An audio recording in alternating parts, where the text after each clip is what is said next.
22년 동안 교육 사역을 담당해 오신 분입니다. 한국에서는 메가처치, 그리고 미국의 소형 이민교회, 그리고 중대형 이민교회에서 이민교회 그리고 한국교회의 교육 사역을 이제까지 감당해 오셨는데, 어제 우리 교사들을 위한 세미나에서 정말 모두에게 도전과 은혜와 사랑과 행복이 가득하게 하는 그런 세미나를 인도해 주셨습니다. 오늘 우리도 기대를 가지고 오늘 하나님께서 주실 말씀을 기대하는 마음으로 기다립니다. 우리 정상희 목사님 나오실 때 우리 오른손 들어서 할렐루야로 환영하도록 하겠습니다. 목사님, 할렐루야.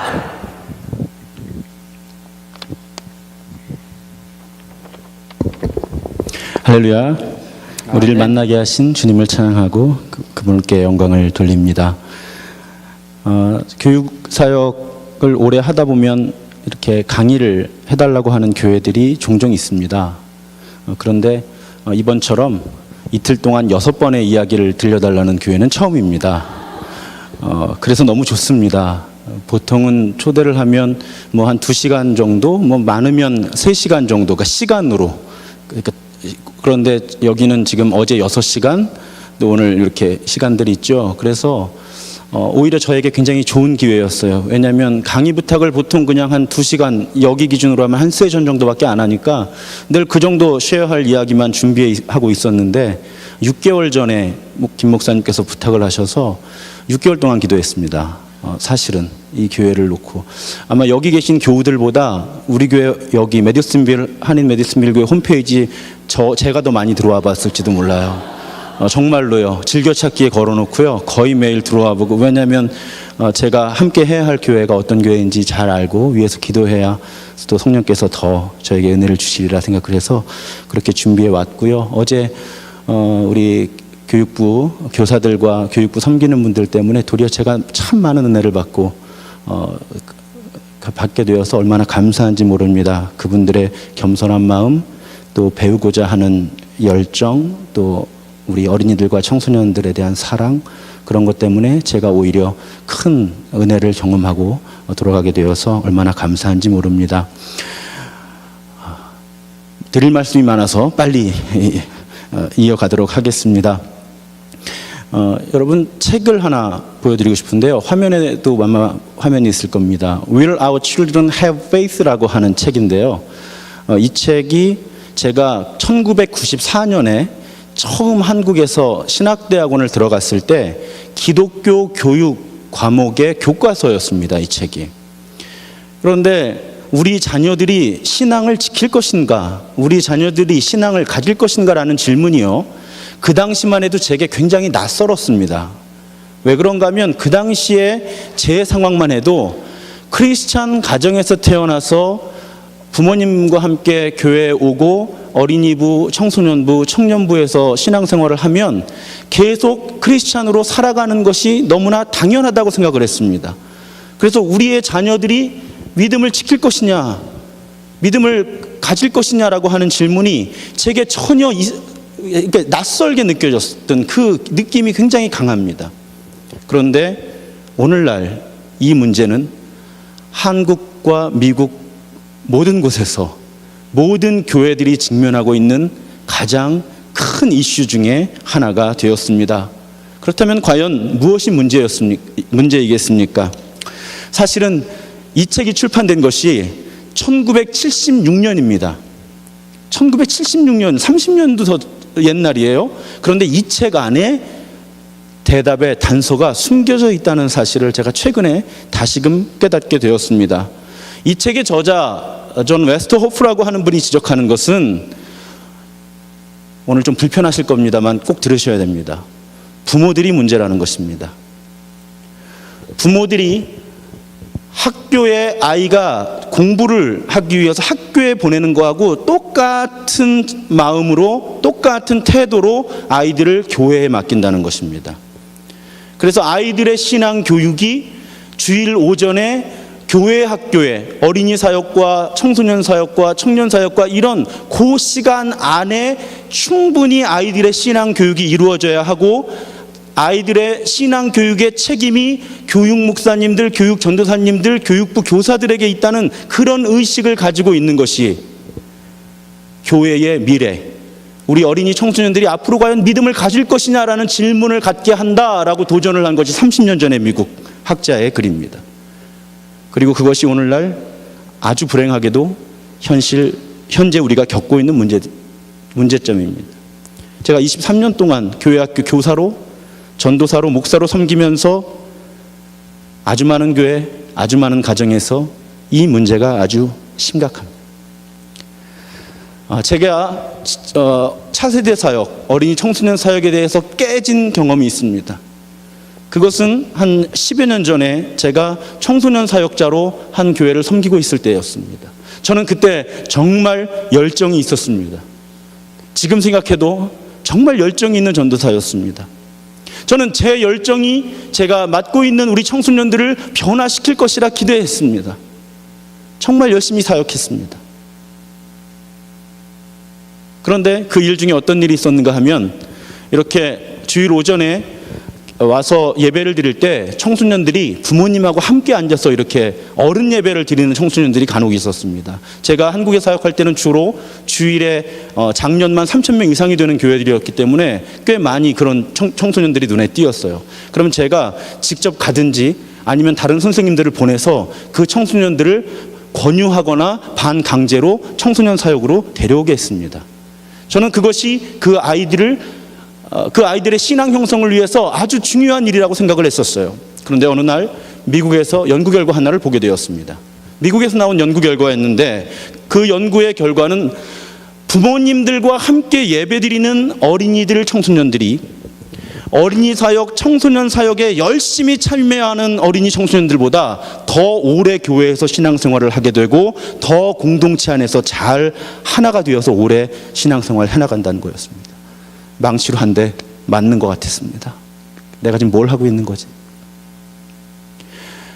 엎친 데 덮친 격으로 또 하나의 연구 결과를 보게 되었는데, 그것은 설문조사였습니다. 청년들에게 물었습니다. 네가 지금까지 걸어오는 믿음의 여정 가운데 너에게 가장 큰 영향을 준 사람이 누구냐? 제가 무엇을 기대했겠습니까? 저처럼 이 열정이 있는 교육 전도사님. 기대를 하며 연구 결과를 보는데 10%가 안 돼요. 한 자리 숫자. 그러면 탑은 누구였겠습니까? 부모님들이에요. 또 한 번 맞은데 또 맞았습니다. 내가 지금 무엇을 하고 있는 것인가? 그런 경험들이 저로 하여금 교회 교육사역, 차세대 사역, 그러니까 어린이 청소년, 나아가서 청년 사역에 대한 제 자신의 관점을 통째로 바꾸게 했습니다. 여러분, 어린이들과 청소년들의 신앙 형성이 일어나는 곳은 교회라기보다는 가정입니다. 우리의 아이들, 청소년들은 교육 전도사님들, 또 담당 선생님들보다 부모의 영향을 훨씬 더 많이 받습니다. 오늘 본문에서 우리가 만나게 되는 다니엘, 자신의 모든 명예, 자신의 생명을 걸고 하나님께 기도합니다. 그런데 본문이 지적하는 것은 다니엘은 전에 하던 대로 기도했다는 것입니다. 전에 하던 대로. 다니엘에게는 기도하는 습관이 있었습니다. 이 본문을 만날 때 잠언 22장 6절이 떠오릅니다. 마땅히 행할 길을 아이에게 가르치라. 그리하면 늙어도 그것을 떠나지 않으리라. 다니엘은 어려서 기도하는 법을 배운 것입니다. 그리고 늙어서까지 그것을 떠나지 않은 것입니다. 누구에게서 주로 배웠겠습니까? 부모에게서 배운 것입니다. 그것이 오늘 우리들에게 큰 도전이 됩니다. 사실은 자녀들의 신앙 형성의 책임이 부모에게 있다는 사실은 교회 안에 엄연히 존재하는 불편한 진실입니다. 그래서 서로 말하려 하지 않습니다. 불편하거든요. 불편합니다. 이 이야기를 하면 부모님들, 특별히 저도 아버지지만 자신의 자녀 교육이 교회에, 그 책임이 교회에 있고 전도사님에게 있고 선생님들에게 있다고 굳게 믿고 싶은 그런 부모님들에게 오늘 제 이야기는 불편한 진실입니다. 아마 지금도 불편한 마음을 갖고 계신 부모님들, 반대되는 증거, 반대되는 느낌 때문에 불편해하시는 분들이 계실 것입니다. 하지만 우리는 받아들여야 합니다. 이 자리에 계신 모든 부모님들은 받아들이셔야 됩니다. 이 자리에 이미 자녀들이 다 장성한 그런 부모님들은 이 교회 안에서 믿음의 교회도 확대 가정, 익스텐디드 패밀리라고 그러죠. 확대된 가정이거든요. 이 안에서 어떻게 우리 어린이 청소년 청년들을 내가 도울 것인가의 관점에서 들으셔야 됩니다. 여기 청년들은 내가 나중에 어떤 부모가 되어야 할까의 관점에서 들으셔야 됩니다. 그러므로 모든 분들이 다 들으셔야 합니다. 자, 우리 아이가 좋은 전도사님을 만났다면, 우리 교회에서 좋은 선생님을 만났다면, 좋은 목사님을 만났다면 우리 아이가 고등학교를 졸업하고 나서도 신앙생활을 잘 했을 텐데 라고 생각하시는 분들, 그 생각 버리셔야 합니다. 다 버리실 필요는 없는데요, 그냥 다 버린다고 생각하는 게 속이 편합니다. 오히려 정말 자녀, 차세대들, 교회가 다음 세대에도 살아남기를 원하신다면 아까 말씀드렸던 그 명제, 좀 더 좋은 목사님, 좋은 전도사님, 좋은 선생님들이 있다면 우리 아이가 더 믿음의 사람이 될 수 있었을 텐데라는 생각은 아예 버리십시오. 그 생각은 틀린 건 아니지만 이렇게 빙산의 일각입니다. 그럼 그 빙산에 숨겨진 부분은 다 무엇이냐? 다 부모와 가정이라는 거예요. 이 문제를 해결 안 하면 30년 전에 제기된 이 문제가 지금은 오히려 더 심각해졌는데 교회의 다음 세대 어렵습니다. 제가 프론트라인에서 20년 넘게 있어 봤잖아요. 어린이 청소년 청년들 붙잡고요, 제가 청년 사역을 3년 동안 여기 미국에 오기 전에 했는데요, 제가 셀폰을 끈 적이 없어요. 잘 때는 어떻게 하느냐, 진동으로 해서 벽에 밑에 넣고 잤어요. 3년 반 동안. 왜요? 제가 한 400명 이상의 청년들과 함께 있었는데 누가 언제 자살할지 모르는 거예요. 만약에 누가 생명을 포기하려는 순간에 내가 생각나서 나한테 전화를 했는데 내가 그 전화를 못 받으면 안 된다 해서 밤에 잘 때 핸드폰을 진동으로 해놓고 이 밑에나 놓고 잤습니다. 3년 반 동안. 그렇게 붙들고 있어도 우리의 청소년들, 청년들 더 이상 교회에 있으려고 하지 않습니다.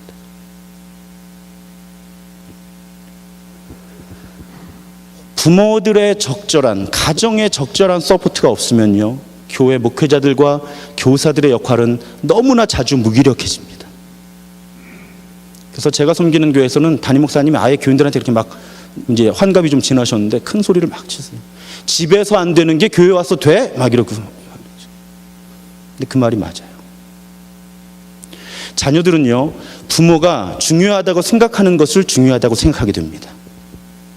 한번 잘 생각해 보세요. 뭐 강사로 와서 좀 이렇게 좋은 얘기 막 하고 막 이렇게 은혜 받았습니다 이래야 되는데 지금 막 어쩔 수 없어요. 전 그거 얘기하러 온 거예요. 부르심이 그거니까 할 수 없어요. 나중에 또 한번 부르시면요, 좋은 얘기 막 이렇게 재밌는 얘기 많이 해드릴게요. 자, 부모들이 얼마나 예배 드리는 일을 중요하게 생각하느냐가 그대로 자녀한테 갑니다. 가족들이 얼마나 교회 안에서 혹은 교회 밖에서 정기적으로 봉사를 하느냐, 발런티어를 하느냐, 그게 자녀한테 가는 거예요. 자, 할머니, 할아버지에 대해서 얼마나 떨어져 있든 같이 있든 자주 연락하고 자주 예의를 표하느냐, 자녀들한테 가는 겁니다. 가족들이 과연 기도 응답에 대해서 얼마나 서로 이야기를 하고 그 응답된 것을 가지고 기도하느냐, 그게 자녀들에게 가는 거예요. 부모들이 11조를 드리느냐, 아니면 하나님께 예물 드리는 것이 어떤 의미인지 자녀들에게 이야기해 주느냐, 그리고 자녀로 하여금 드리는 것의 소중함, 나누는 것의 소중함을 알게 하느냐, 그것이 자녀들에게 가는 것입니다. 자녀가 신앙의 어떤 어려운 문제를 만날 때 부모가 그 질문을 풀어갈 수 있도록 함께 돕느냐 하는 그런 태도가 자녀들에게 가는 것입니다. 자녀들이 어떤 취미 활동을 하고 싶은데 썬데이예요? 아니면 액티비티가 있는 시간이에요? 그때 부모가 어떤 태도를 보이느냐 하는 것이 아주 중요하다는 것입니다. 제가 그동안 수천 명은 되는 청소년 청년들과 함께 지내면서 또 그들이 교회를 떠나는 과정을 지켜보면서 분명하게 말씀드릴 수 있는 것은, 어린이, 청소년, 청년들이 신앙이 흔들리게 되는 아주 중요한 과정은 부모가 교회와 가정에서 다른 모습으로 살아가는 것을 깨닫게 되는 다음부터라는 것입니다. 부모가 교회에 오면 신실한 크리스천인데 가정에서는 신앙과 무관하게 살아가는 모습을 볼 때 우리의 자녀들은 종교가 취미생활이라고 느끼게 됩니다. 해도 되고 안 해도 되는 것이라고 생각을 합니다. 그러면서 그들은 하나님께 등을 돌리고 교회로부터 떠나가게 됩니다. 여러분, 그렇지만 저도 아빠입니다. 부모들이 이러한 역할을 성실하게 감당하는 것 결코 쉬운 일 아닌 거 잘 압니다. 특별히 이민자의 삶 속에서 자녀들과 신앙을 공유하고 전수한다는 것은 참으로 어려운 일입니다. 제가 지금 섬기는 교회만 해도요, 어렸을 때 자기 자녀들 묶어놓고 그리고 일 다녔던 분들 많습니다. 그런 분들께 부모의 역할이 중요하다고 목사가 말할 때 얼마나 마음이 아픈 줄 아십니까? 그런데 여러분, 저는 지금 이 얘기가 쉽다고 드리는 말씀이 아니에요. 어렵습니다. 그런데 문제는 뭐냐면 어려우니까 할 수 없이 안 해도 되는 일이 아니라는 거예요. 어렵지만 어떻게든 해야만 하는 일이라는 것입니다. 거기에 우리 장년 세대가 다시 한번 눈을 떠야만 하는 것입니다. 저는 훌륭한 목사님들, 전도사님들의 신앙 지도를 받으면서 자라왔어요. 그런데 정말 죄송한 것은 그분들에게 들었던 설교가 하나도 기억이 나지 않습니다. 그래서 저는 설교하면서도 스스로에게 자꾸 이 얘기해 줍니다. 얘네들 네 설교 기억 못한다. 물론 다 하나님의 말씀의 영향력들이 있죠. 근데 제가 드리고 싶은 말씀은 이거예요. 그런데 분명히 기억이 나는 장면이 두 장면이 있어요. 우리 부모님들에게서 받은 유산입니다. 첫 번째 장면은 그때가 아마 저희 아버님이 40대 초반이셨을 것 같아요. 제 또래예요. 그때 당시에 저희 아버님은 지금의 저보다는 머리가 조금 더 많으셨던 걸로 기억해요. 제가 초등학생 저학년이었는데 그때 저희 아버지가 직업이 일정하지 않으셨어요. 그래서 제가 어릴 때 마음에 좀 상처가 있던 게 그때 한국에서는 가정환경조사서라는 걸 써오라 그래요. 거기에 아빠 직업을 써오라 그러는데 구체적으로 써오라고 합니다. 직장과 직위까지. 근데 지금도 기억이 나요. 이걸 아빠한테는 못 물어보겠는 거예요. 초등학교 1학년, 2학년 때. 그러니까 아빠가 안 계실 때 어머니한테 이제 여쭤봅니다. 엄마 뭐라고 써야 돼? 그럼 어머니가 불러줍니다. 무슨 회사 이름, 직위 이렇게 불러줘요. 아닌 거 알아요. 1학년, 2학년이지만. 근데 쓰는 거예요. 써가야 하니까. 근데 그때 잊혀지지 않는 장면은 아침마다 아버지가 동전, 토큰 아십니까? 혹시 한국에서 옛날에 버스표 대신 사용했던 조그만 코인이 있어요. 이게 토큰이거든요. 아침에 손바닥 위에 토큰과 동전들을 세셔요. 뭐냐면 여기서 어디까지 토큰 한 개, 거기서 누구 만나서 직장 알아보시고 또 거기서 어디까지 토큰 한 개. 그러다 누구 만나면 점심을 먹어야 되는데 당시에 짜장면 한 그릇이 500원이면 500원 있나 보고 그렇게 해서 그 동전과 토큰들을 바바리 코트 이렇게 쫙 여기까지 오는 낡은 바바리 코트 주머니에 탁 넣으시고 집을 나가시는 거예요. 그런데 그 토큰이 내 계산이 잘못되었거나 아버님의 동선이 계산과 빗나가면 어떻게 되는 거예요? 우리 아버지는 걸어오셔야 되는 거예요. 거기가 어디든 간에. 그런데 대문을 이렇게 나가시면서 골목길을 이렇게 걸어 나가시는 뒷모습을 이제 제가 초등학교 때 본 기억이 나는데 늘 같은 찬송을 부르셨어요. 오늘 집을 나서기 전 기도했나요? 이 찬양을 나지막한 목소리로 부르시면서 골목을 이렇게 빠져나가시는 거예요.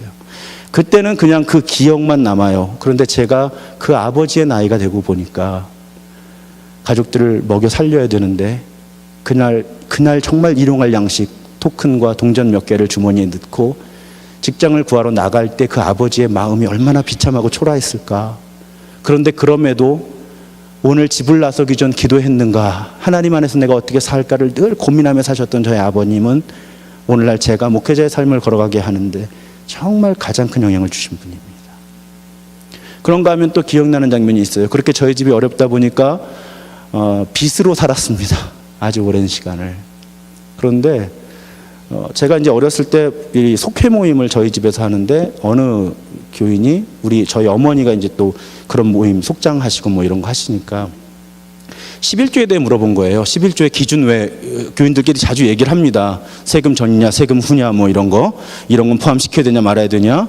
근데 그때 어떤 분에게 저희 어머니가 나누었던 이야기가 잊혀지지가 않아요. 그때도 아마 제가 중학교 때쯤 됐던 것 같은데 저희 입이 좀 오래 어려웠죠. 그런데 저희 어머니가 그러시더라고요. 저는 빚을 얻은 것에 11조를 드립니다. 그러시더라고요. 왜냐하면 그 빚도 하나님께서 은혜로 주신 거니까. 그리고 그 빚으로 사는 거니까 그 빚에서도 정확하게 계산을 해서 11조를 드립니다. 그렇게 말씀하시더라고요. 그 두 장면이요. 그 두 장면이 제가 부모님의 나이가 된 지금도 제게서 떠나질 않습니다. 그것이 부모의 영향이에요. 그것이 부모의 영향입니다. 여러분, 자녀들이 순순하게 신앙교육 받습니까? 아니요. 안 받습니다. 반항합니다. 그래도 부모는 분명한 기준을 가지고 엄격하게 신앙을 지도할 수 있어야 합니다. 여러분, 다니엘이 어렸을 때 부모에게 신앙교육을 받으면서 언제나 천사처럼 순종했겠습니까? 아닙니다. 분명히 다니엘도 엄마 아빠한테 대들었을 겁니다. 이거 왜 해야 되냐고, 하기 싫다고, 꼭 해야 되는 거냐고, 안 하면 안 되냐고. 그런데 아마도 다니엘의 부모님은 분명한 기준을 가지고 엄격하게 신앙을 지도했다는 것입니다. 그리고 그 과정을 통해 다니엘과 같은 사람이 세워진 것입니다. 이상하게요, 부모님들이 공부하는 거나 다른 거에는 아이들에게 굉장히 강하게 하시는데 신앙생활은 옵션처럼 실제로 하십니다. 그러니까 아이들에게 신앙생활이 옵션이 되는 거예요. 아이들이 학교에서 하지 않는 행동을 교회에 와서 하는 경우가 참 많습니다. 예의 없이 행동한다든지 질서를 지키지 않는다든지. 그것이 어디서 오겠습니까? 여러분들이 교회에 대해서 어떻게 아이들 앞에서 이야기하시는지 잘 생각해 보십시오. 여러분이 여러분의 교회학교, 여러분 자녀들의 교회학교 선생님들에 대해서 어떤 이미지와 리스펙트를 가지고 있고 그것을 자녀들에게 어떻게 이야기를 나누고 있는지를 잘 생각해 보십시오. 그 안에 답이 숨겨져 있는 거예요. 자, 그럼 목사님들, 전도사님들, 교사들은 그럼 책임이 없습니까? 아니요. 이분들은 더 책임이 복잡해지는 겁니다. 왜냐하면 동시에 아이들도 돌보면서 동시에 부모들을 잘 도와서 그 부모들로 하여금 자녀들의 신앙도를 잘 할 수 있게 도와야 되니까 책임이 2개가 되는 겁니다. 2배가 되는 거예요. 오늘 오후에 부모님들을 위한 세미나 하는 노력인지, 근데 바로 그런 것이죠. 교회가 어린아이들을 직접 말씀으로 양육하고 돌보는 것에서 멈추질 않고 부모님들을 서포트해서 그 부모님들이 가정에서 자녀들의 신앙 형성에 영향력을 줄 수 있게 하는 것. 그것이 앞으로 교회의 사역이 나아가야 할 방향이라고 저는 믿습니다. 여기서 한 걸음만 조금 더 나아가 보겠습니다. 다니엘의 이야기는 이민교회에만 독특하게 존재하는 차세대 사역의 핵심을 하나 더 보여줍니다. 그것은 다니엘이 1.5 제너레이션 이민자였다는 사실입니다. 제가 처음 미국에 왔는데 DC에 있는 웨슬리 티올로지컬 세미나리라는 웨슬리 신학대학원이라는 곳에서 공부를 하게 되었습니다. 그때 한 2세 전도사님이 저에게 이런 이야기를 들려주더라고요. 그분은 한국에 가본 적도 없고 한국말을 거의 못합니다. 그런데 어디를 가든지 자주 받게 되는 질문이 무엇입니까? Where are you from? 입니다. 그래서 from Maryland 하는데 벌써 다음 답변을 준비를 하고 있어야 된다는 거예요. 왜냐하면 다음 질문이 반드시 옵니다. 무엇입니까? Where are you originally from? 이 되는 거예요. 그것이 그분에게 굉장히 스트레스요, 상처라는 이야기를 합니다. 한 걸음 더 나아가서 그분은 영어밖에 못하는데 아주 자주 이런 이야기를 듣습니다. Where did you learn your English? 영어 어디서 배웠어요? Your English is very good. 영어밖에 못하는데 영어 잘한다고. 그것이 그 이야기가 제게 아주 큰 도전을 주었습니다. 여러분, 우리들도 마찬가지고요. 우리들의 자녀들은 이 땅에서 한국인도 아니고 미국인도 아닌 정체성을 가지고 평생을 살아가게 됩니다. 이것에 대해서 부모님들이 잘 보고 계셔야 합니다. 이것이 우리 청소년들, 청년들에게 혼란과 좌절의 이유가 됩니다. 그런데요, 신학교에서 이민신학을 배우면서 하나의 그림을 보게 되었습니다. 그림을 좀 보여주실 수 있을까요? 네, 이 그림인데요.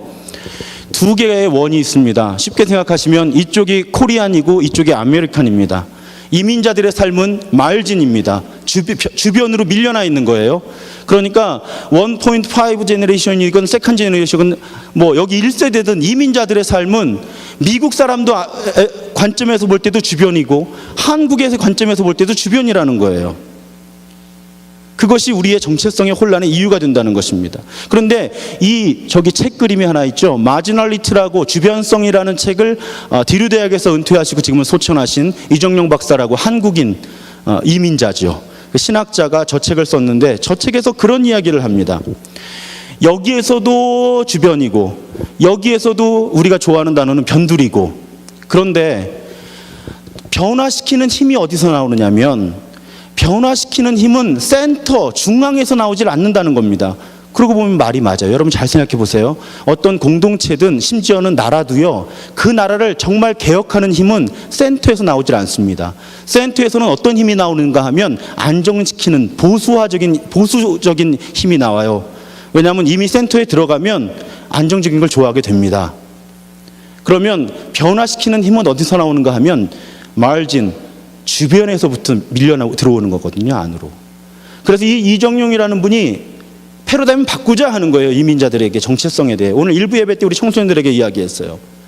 그러니까 미국 사람도 아니고 한국 사람도 아닌 게 아니라 코리안 아메리칸이라고 하는, 혹은 뭐 아메리칸 코리안이라고 하는 무엇을 부르든 간에 이것은 새로운 정체성이라는 것입니다. 주변으로 양쪽에서 밀려나 있는 게 아니라, 그래서 저기 보면 크리에이티브 콜, 창조적인 힘이 나오는 곳이 된다는 거예요. 그러니까 코리안 이미그런트라는 아이덴티티는요, 주변으로 밀려나서 이것도 아니고 이것도 아닌 삶이 아니라 양쪽 모두를 변화시킬 수 있는 가능성을 가지고 있는 정체성이다 하는 것입니다. 여러분, 우리 부모들이 먼저 거기에 대해서 인식을 새롭게 하고요, 우리 아이들이, 자녀들이 어렸을 때부터 나는 코리안 아메리칸이다. 그런데다가 앞에서 제가 가정의 신앙교육 말씀드렸잖아요. 나는 코리안 아메리칸 크리스천이다 하는 정체성을 어렸을 때부터 분명하게 가지고 있을 수 있도록 가정과 교회가 도와야 되는 겁니다. 이것이 이민교회에 있는 차세대 사역의 아주 중요한 사명이에요. 얘들아, 이것도 아니고 이것도 아닌 게 아니라 너희들은 두 문화 모두의 브릿지가 될 수 있고, 나아가서 두 문화 모두를 다 변화시킬 수 있는 잠재력을 갖고 있는 아이들이다 라고 하는 것들을 분명하게 심어줘야 한다는 것입니다. 제가 몇 주 전에 저희 교회에서 제자 성경 공부라고 이 스몰 그룹 성경 공부를 인도하는데, 거기에 이미 자녀가 장성해서 대학에 들어간 분이 남자분인데 거의 울먹울먹하면서 이 이야기를 하시는 거예요. 그때 그 성경 공부하는 본문이 에스더였습니다. 에스더의 이야기를 하다 보니까 또 자연스럽게 우리가 무슨 얘기가 나와요? 이민자의 이야기가 나오는 겁니다. 아마도 에스더는 세컨 제너레이션이나 서드 제너레이션은 됐을 거야, 뭐 이러면서. 그분이 그런 이야기 하는 거예요. 나는 실패했다는 거예요. 자녀에게 코리안 아메리칸이라고 하는 정체성을 심어주는데 실패해서 그 아이가 고등학교 때까지는 괜찮았는데 대학에 진학한 이후부터 겪는 정체성의 혼란 때문에 너무나 힘겨워하는데 도와줄 수 없었다는 겁니다. 그러면서 저에게 부탁하는 걸, 제발 부모들도 해야 되고 교회도 해야 되고 어릴 때부터 자녀들에게 너희가 코리안 아메리칸이라고 하는, 나아가서 교회니까 코리안 아메리칸 크리스찬이라고 하는 분명한 자의식을 가질 수 있도록 도와주자고 하는 것입니다. 그것이 우리 이민교회와 또 우리의 가정들이 해야 할 일이라고 저는 분명히 믿습니다. 그래서 이제 결론에 도착합니다. 마지막 보여드릴 그림은요, 그렇기 때문에 이제 이민교회 차세대 사역은 이렇게 흘러야 합니다. 모두가 이 비전을 동의하셔야 돼요. 교회가 할 일이 많아집니다. 아이들도 돌보아야 되는데 패밀리도 서포트해야 돼요. 그래서 교회와 패밀리가 같이, 근데 화살표가 어느 게 더 커요? 그림에 패밀리 쪽에서 오는 그 화살표가 더 큰 거예요. 의미는 잘 아시겠죠? 그렇게 해서 우리의 어린이와 청소년들을 코리안 아메리칸 크리스찬으로 자랄 수 있도록 돕자 하는 것입니다. 물론 자라게 하시는 분은 하나님이시지만 하나님께서 우리에게 맡기신 우리 어린이들과 청소년들이 이 땅에서 아주 성공적인 코리안 아메리칸 크리스찬으로 자라날 수 있도록, 그렇게 모든 가정들과 교회가 협력해서 최선을 다해야 하는 것입니다. 과연 우리의 자녀들이 믿음을 가질 것인가, 믿음을 지킬 것인가 질문을 드렸습니다. 네, 우리의 자녀들은 믿음을 지킬 겁니다. 우리의 자녀들은 믿음을 가질 겁니다. 교회와 가정이 협력해서 그들이 코리안 아메리칸 크리스찬으로 성장하고 성숙할 수 있도록 돕는다면 우리의 자녀들은 믿음을 가질 것입니다. 우리 한인 메디스빈 교회 어린이 청소년들 모두가 그렇게 하나님의 사람들로 성장해서 이 세상의 문화를 하나님의 나라 문화로 바꿔나갈 수 있게 되기를, 또 그것을 충분히 서포트하는 모든 가정과 교회가 되기를 주님의 이름으로 축원합니다. 기도드리겠습니다. 하나님, 이민자의 삶을 살아가는 것이 고달픕니다. 특별히 우리 어린이들과 청소년들을 키우는 것 너무나 힘이 듭니다. 하지만 하나님, 이것을 거룩한 부르심으로 고백하게 하여 주시옵소서. 힘들어도 그 길을 걷게 하여 주시옵소서. 우리 자녀들을 성숙한 코리안 아메리칸 크리스찬으로 서포트할 수 있는 그런 가정들, 그런 교회가 아버지 하나님 우리 안에 이루어질 수 있도록 주의 은혜를 더하여 주시옵소서. 주님의 크신 은혜를 감사드리며 우리 구주 예수 그리스도의 이름으로 간절히 기도드리옵나이다. 아멘.